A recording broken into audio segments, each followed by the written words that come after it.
आणि यानंतर पुढची बातमी नाशिकमधून आहे। नाशिक मुंबई महामार्गावर मराठा समाजाने रास्ता रोको केलाय। आडगाव जवळ आंदोलकांनी ठिय्या आंदोलन केले। पोलिसांनी सध्या या आंदोलकांना ताब्यात घ्यायला सुरुवात केलेली आहे। मुकुल कुलकर्णी आपल्याला अधिक अपडेट देतील। मुकुल, ही घोषणाबाजी सुरू आहे नाशिक मुंबई महामार्गावर आडगाव जवळ। हे सर्व सकल मराठा समाजाचे पदाधिकारी आहेत, कार्यकर्ते आहेत आणि मनोज जरांगे यांच्या आंदोलनाला पाठिंबा देण्यासाठी नाशिक मुंबई महामार्ग हा अडवण्यात आलेला आहे, रास्ता रोको करण्यात आलेला आहे। इथे आपण बघतोय की सर्व ठिकाणी ठिय्या आंदोलन करण्यात आलेलं आहे। सर्व मराठा बांधव या ठिकाणी बसलेले आहेत। रस्ता त्यांनी पूर्णपणे अडवला आहे आणि मागच्या बाजूला जर बघितलं तर वाहनांच्या लांब रांगा लागलेल्या आहेत। साधारणतः 1 ते 1.5 किलोमीटर अंतरापर्यंत वाहनांच्या रांगा लागलेल्या आहेत। मराठा समाजाचे हे सर्व कार्यकर्ते आहेत। सरकार पॉझिटिव्ह आहे, सकारात्मक आहे। 20 तारखेला अधिवेशन देखील होतंय, तरी हा रास्ता रोको। अहो, सरकार कायम आम्हाला पॉझिटिव्हच असतं, पण सरकार निर्णय घेत नाही। राज्याच्या मुख्यमंत्र्यांनी काल वेगळं स्टेटमेंट दिलं की कुठल्याही समाजाच्या आरक्षणाला धक्का न लावता मराठ्यांना आरक्षण देऊ, ही चुकीची बाब आहे। मराठा समाजाला 50% आतच ओबीसीतून आरक्षण पाहिजे। आमच्या कुणबीच्या ज्या नोंदी सापडल्या त्याचे प्रमाणपत्र तात्काळ वितरित केले पाहिजे। या मागण्या न घेता सरकार वेळकाढूपणा करते।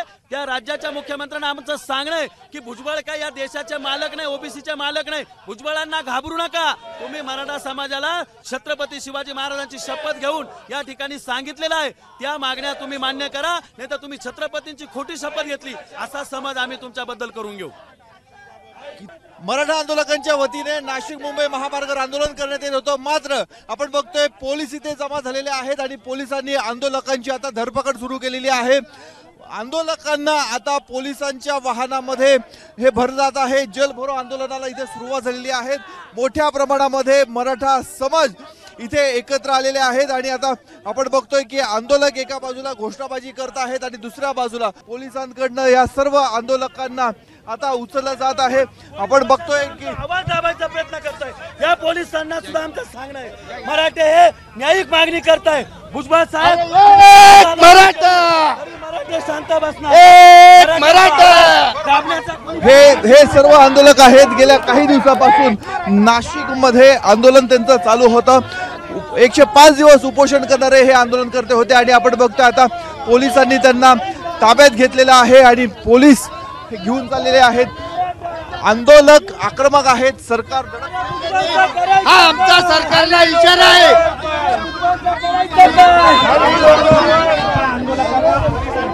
सरकारकडनं दडपशाही करण्याचा आरोप केला जातोय। आपण बघतोय की सर्व ठिकाणी मोठ्या प्रमाणामध्ये आता गोंधळ माजायला सुरुवात झालेली आहे।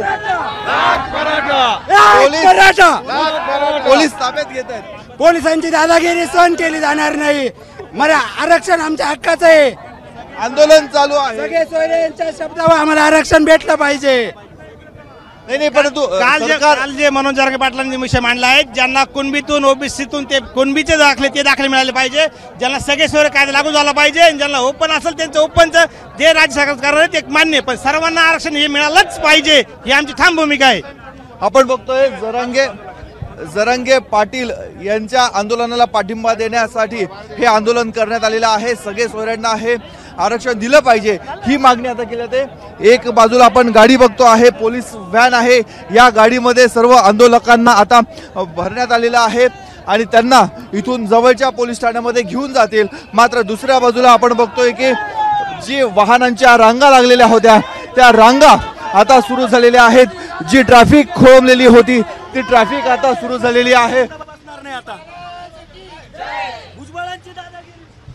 आपण बघतोय याच वाहनांमधनं आता जे आंदोलक इथे बसलेले होते त्यांना पोलीस घेऊन चाललेले आहेत। पोलिसांचा मोठा बंदोबस्त इथे तैनात करण्यात आलेला आहे। जी या बाजूची ही जी वाहतूक आहे ही आता नाशिक शहराच्या दिशेने चाललेली आहे आणि इथून पुढे मुंबईच्या दिशेने ही वाहतूक जाईल आणि ही वाहतूक ही खोळंबलेली होती ती वाहतूक आता पुन्हा एकदा सुरू झालेली आहे। त्यामुळे पोलिसांनी हस्तक्षेप केला।